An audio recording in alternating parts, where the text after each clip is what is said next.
Tennessee wrapped up spring practice this past weekend, had the spring game at Neyland Stadium. Did you have takeaways? Anything stand out to you with Tennessee closing out spring and some new players, transfers, of course, being part of the conversation in the game this past weekend? Yeah, I mean, I had a piece at On3 that I kind of, I think first off, to make sweeping conclusions from any of these spring games, it would be foolhardy. Even more so now with the portal, just because these rosters are likely to change. But I do think you can, it's almost like playing the game of Clue, where you don't want to end the statement with an exclamation point. You kind of want to end it with a question mark. And so I had kind of a rundown at On3 where just kind of some initial, things that make me say, And for Tennessee, I thought, hey, this was a receiver room a year ago that I, probably didn't live up to expectations. You lose Hyatt, you lose Tillman, but I think they probably thought they had more there than they did. Guys get hurt, dinged up, I understand. But I thought the receivers really, kind of turned some heads Saturday. The kid they got from Tulane, I think is going to be a big-time playmaker on the perimeter. Obviously, you have Squirrel White. You get Brew back healthy. We'll see about Thornton. I kind of like some of the pieces there kind of surrounding Nico. The focus is always going to be on Nico. I understand that. But how can they, best support this, 5-star quarterback who only has one career start? You give him a lot of playmakers on the perimeter, and I like what Tennessee has out there. What do you think about Tennessee's running back situation? Yeah, there, Jason, I think that they could use a little bit more. I mean, that is what makes Josh Heupel's offense go. That's the engine. Tennessee's got, some veteran pieces still up front along the offensive line. I know that they, like the guys that they have in that room, but Damian Martinez is a guy who's already entered the portal. Henry Parrish is one. I know he's been linked to Ole Miss, but running back, and talking to folks, running back, receiver are going to be two of the biggest, I think, entries over the next 2 weeks in terms of options teams are going to have. And I think it would behoove Tennessee to maybe grab another body. It doesn't necessarily have to be Damian Martinez, but somebody that can come in there and kind of share the load and really eat up some carries, particularly in some of those inside zone runs. I don't think there's a doubt that Tennessee needs another running back at this point when you have two players that are injured and young players and unproven players. The question is, do you want to pay that number for a running back? And Tennessee may not add a running back because they don't want to do that, but I think it's clear they need a back that they can rely on that has experience, that's going to be healthy, because you don't know what the young backs are going to do and how they're going to recover from injury. Yeah, I mean, to your point, Jason, I think Tennessee and Miami are in a very similar situation. Miami, their number one guy, if Mark Fletcher, he was probably the best freshman running back in the ACC a year ago, but he gets hurt in the bowl game. There's real uncertainty about his availability, I think, to start the season. And when they start the season with a team like Florida, I mean, they need to be as at full strength as possible. I think the Hurricanes are going to be willing to pay. They're going to be willing to kind of throw out some change for a top flight back. Whereas maybe Tennessee and some of these other schools say, hey, we'll take a flyer on somebody, but we're not going to, break the bank, for a position that, compared to others, maybe isn't quite as valuable. Jesse Simonton is with us from On3, covering the world of college football. The transfer portal window did just open. What is the reality of the spring conversation with the transfer window? There can be maybe some anticipation of chaos, bunch of players entering. I'm sure that there are a lot of conversations that take place behind the scenes. What is it like in college football right now with the spring window and just the talk of transfer opportunities? Well, there's thus far, and again, it's very early on day one. Yeah.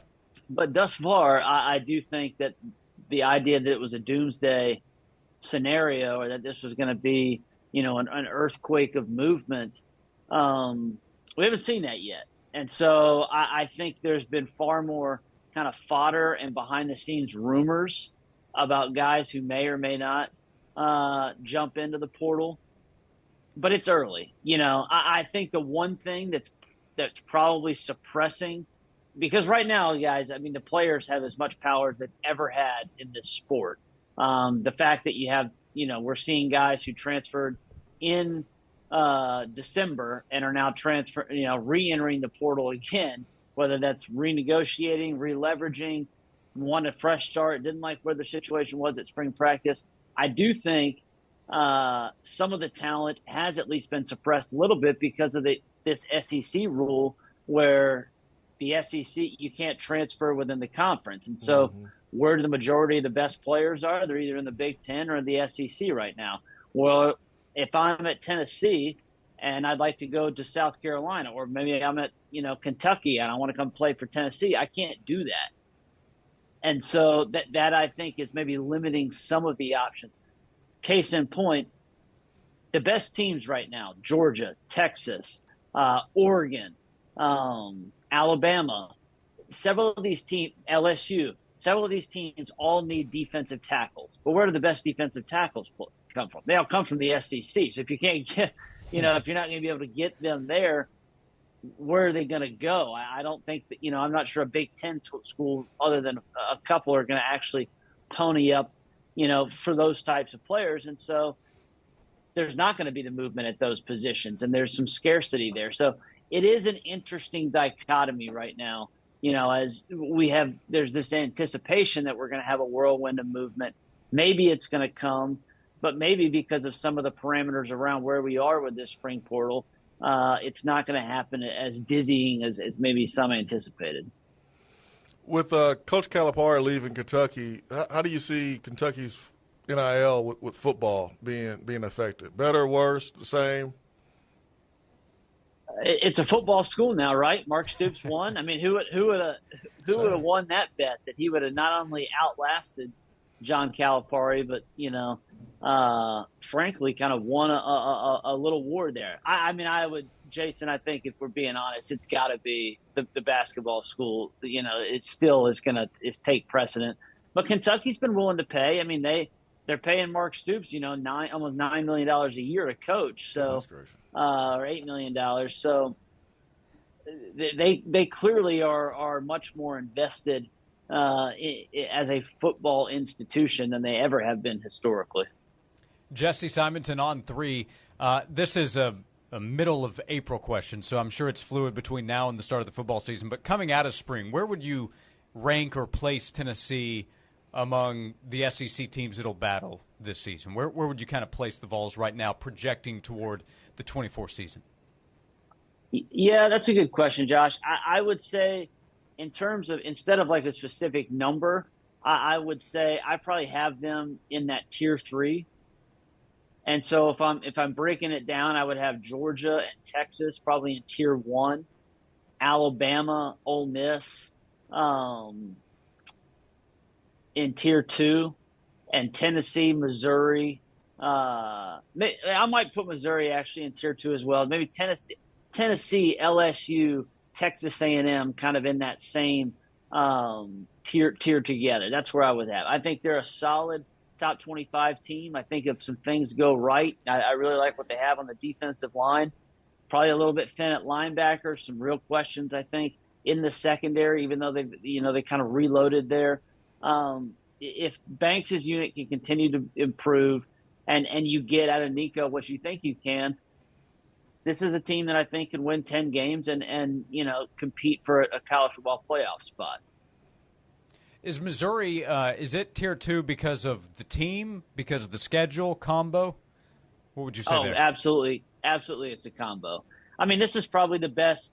There's a reason why Ole Miss and Missouri, those two programs are kind of pushing their chips all in. There's only so many years where everything's going to kind of coalesce together, with both from a roster standpoint, from a schedule. Obviously, every SEC schedule is difficult, but some are much harder than others, as teams like Florida and Georgia and Alabama will see this season.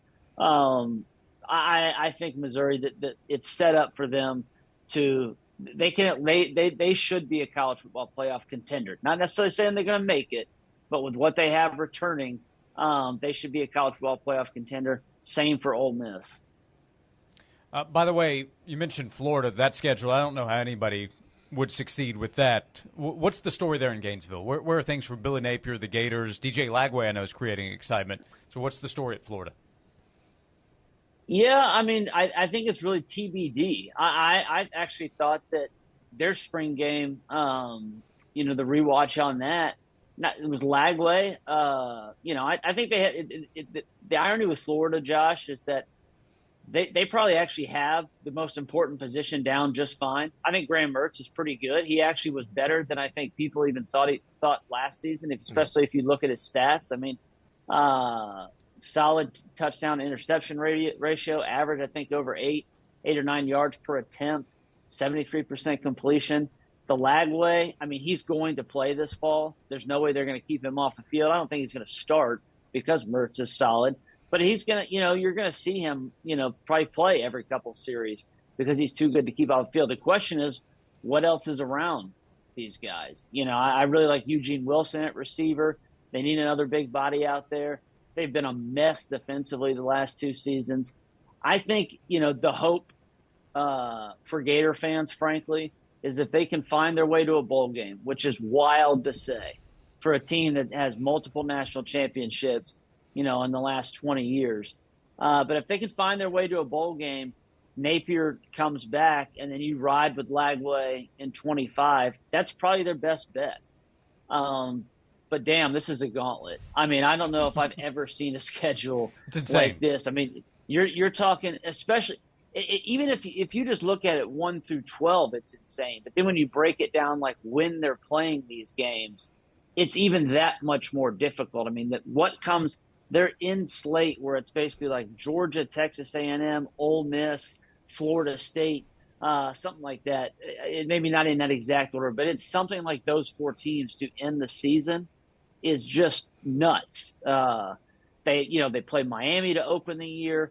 They play USF or UCF, excuse me, like in week 3 or 4. It's an insane slate. It's a truly insane slate. Yeah, Final 5, Georgia, Texas, LSU, Ole Miss, Florida State. Oh, yeah, I forgot the number 3 team in the country. Yeah, Texas. Yeah, I mean, that is just absurd. Yeah, with 2 of them at their home stadium. Hey, you want to play the best, man. You play the best. Yeah, everybody likes a good challenge. That's right. You play the best. Yeah. Outside Swain of was trying to get Wyoming on Tennessee's schedule recently, but that's a separate conversation. Hush. Outside of Napier, hottest seat, who else? Second hottest seat in the SEC? I mean, I hate to say this because he's one of the beloved characters in college football, but there's no way it's not Mr. Yes Sir Sam Pittman. Yeah. I mean, oh man, yeah, it's he was one of the one you never want to say you don't want to win too early or because this sport's about wins and losses. I mean, that's what it's about. But I think that the success he had early on, that 9-win season in year 2, and then to kind of have back-to-back years where you've kind of, slipped a little bit, that's been tough. And then, they kind of go over his head and you bring in Bobby P to coach the offense again. And the offense looked fun on Saturday. Taylor, the green kid from Boise State, was running all over the field from the quarterback position. But I would not be shocked, Jason, if, come mid-November, if Bobby Petrino was suddenly, interim head coach Bobby Petrino at Arkansas. We'll see. I hope not for Sam's case. Again, I really like Sam Pittman, but would not surprise me if that's how this plays out. Yeah, which would be another example of the wild world that college football can be. If we're talking about Arkansas, interim head coach Bobby Petrino, there's some history there too. Jesse Simonton covering college football. The offseason is here, but it's going to continue to be very busy. Jesse does great work covering the sport, SEC, Tennessee-related topics that he's written about as well. On3.com to read his work and follow through the rest of the offseason into August and September. Hey, Jesse, thanks for the time today. Always great to have you on the show. Hopefully we talk to you again soon. You the man, Jesse. Good to hop on with you guys. Thanks, man.